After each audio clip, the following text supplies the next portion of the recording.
and they come out and their parents expect them to go to a good university. Now, in the midst of all of that, there are the sons and daughters of the sheikhs. Okay? One of the president's grandsons was in my son's class at the American International in Abu Dhabi. Okay? So, they're all expecting an English education. The government universities, well, they're supposed to be in Arabic. So suddenly there's a huge market. And if you have very conservative families, well, they might send the boys overseas, but they won't send the girls. So if you can't go to study in America, the American universities will come to you, and so will the British, and even the Canadians and the French. So the market, in many ways, is actually not really even aimed at the local Emirati population. It's aimed at the NRIs, the expatriate Arab population, and at people from all over the place. Curtin University has a journalism, I think it's Curtin or Edith Cowan, has a journalism course in Dubai, and most of their students are actually from the former Soviet Union. Okay? Can't afford to go to Australia or America, but you can go to a branch campus and it's just as good. Okay? So this throws open all kinds of distortions in the market. Okay? And one of the other aspects, of course, is the whole English language education system, is you then get students like I had, in some cases from the Worcester families, the big, powerful, rich families, where I had students who couldn't speak a word of Arabic. English nannies, English tutors, English schools, why should they speak Arabic? Okay? With a nice holiday flat in Mayfair and a villa by Lake Geneva, I mean, honestly. But their parents Emirati, yes, but if they're diplomats, lawyers, military, they might have been born overseas, lived overseas. They'll only speak English at home if the father has married a foreigner, okay, who speaks only English. Okay. Islam is a faith that covers all languages and cultures. But they have to do their things in Arabic, their prayers in Arabic. Yes, but that can be learned. They recite them by heart. They don't understand what they're Students saying. do that. They don't understand the meaning, but they Yeah, just they just recite say by it.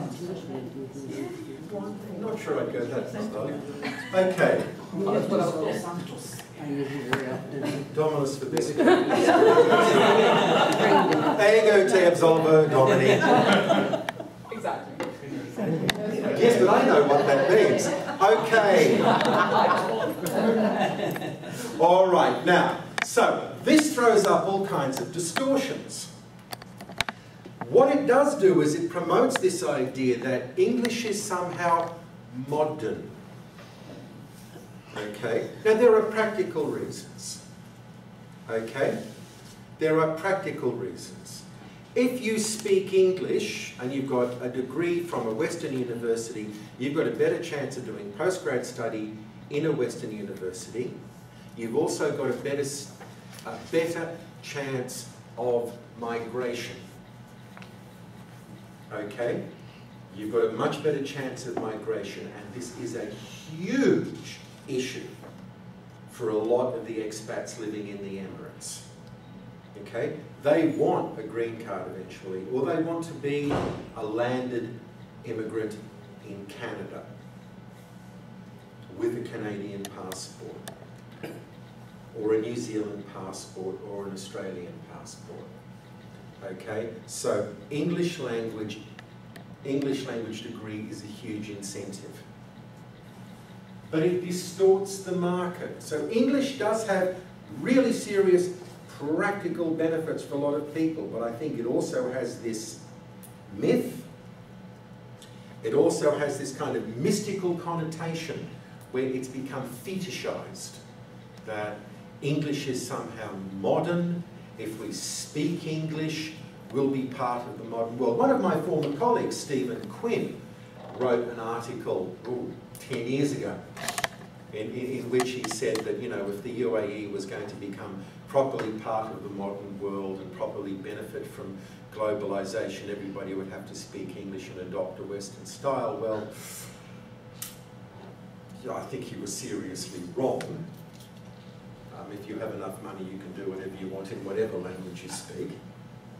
But I think there is still this notion that English is somehow modern and progressive and that you need it. Now, the whole notion of English has raised a lot of controversy lately. There have been big debates in India about this. There's an article in one of the leading Indian news magazines a couple of years about this, which was actually called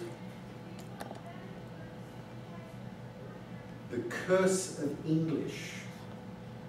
Okay? English Speaking Curse in Outlook India.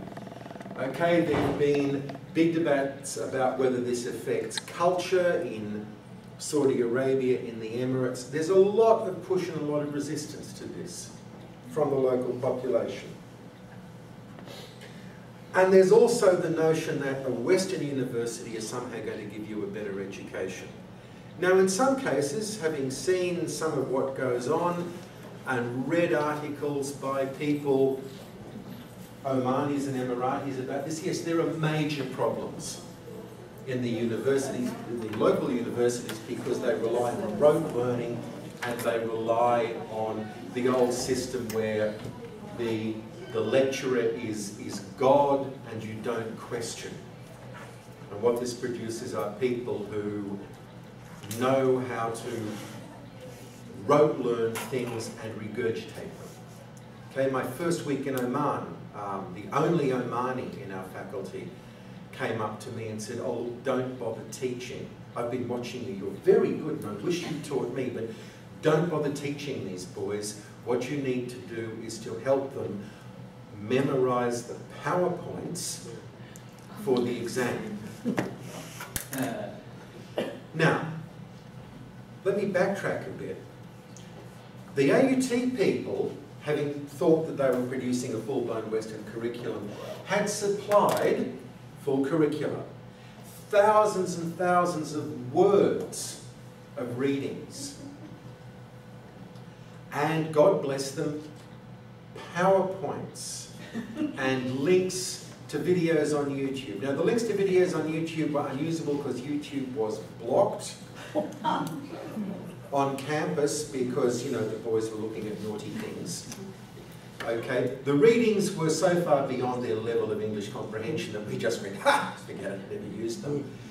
The curriculum, 14-week curriculum, you'd look at it, work out which of the 6 weeks they'd understand if you simplified everything, ditch the rest and teach them. And then what you did was, you taught with PowerPoint. Okay? Oh, I did fight, really, I did, till one of my colleagues said, "It is all right. In 1 year, you will stop fighting, and then you will be happy." And I thought, I will surrender to the Borg collective. Yes, I will. But this is what we did. And you showed PowerPoints. Because most of these kids had English IELTS scores of 5. And this stuff was aimed at IELTS levels of 6.5, and some of them we know had come out of the English classes without actually being taught in English because the Arabic teachers taught them in Arabic. Yeah, go figure that one, English language classes being taught in Arabic. And some of them were just totally, and so you taught them the PowerPoint. Okay, and that's what they did, and some of the teachers made sure that their students knew that for the exam we would do chapter 2, 3, 5, 14 and 6, and for chapter 2 we would do PowerPoint page 3, 5, 7 and 9.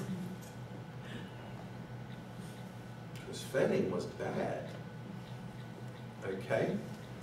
Now, for everybody. Heck yes. Okay. And you're going to ask, What were the students like? Well, I'll tell you, they were some of the loveliest. The Omanis are some of the loveliest people on God's earth.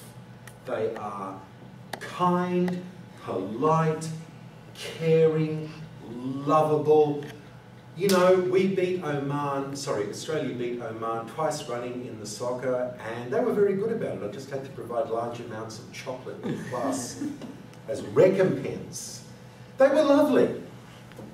They're also the biggest bunch of frauds I've ever met. They cheat at the drop of a hat. Some of them, not all.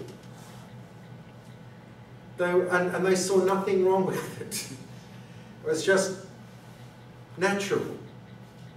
But, you know, for all that, these kids they taught me an awful lot. And they raised some really interesting questions. Okay? Why are we learning all of these Western, why are we learning all of these Western ideas? To which my colleague Nishi just said, these are Western ideas, learn them for the exam. Which I thought was practical. But they actually asked really serious questions like, why are we learning in English?